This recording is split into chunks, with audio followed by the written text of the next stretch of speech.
Hey, this is Josh from Pecos Wind Power. I am here with Jim, head of engineering for Pecos. Jim, what are you working on today? So we've just completed the phase 1 assembly of the PW85 wind turbine. So we assembled the hub subassembly, which consists of the bearings and all the pitch system components inside the hub.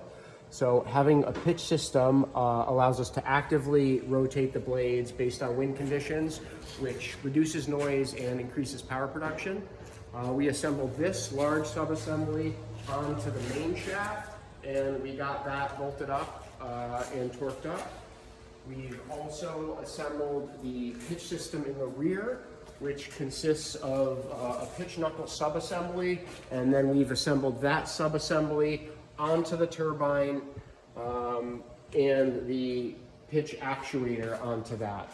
So this completes our phase 1 assembly, which allows us to move into testing next. Great, thanks, Jim.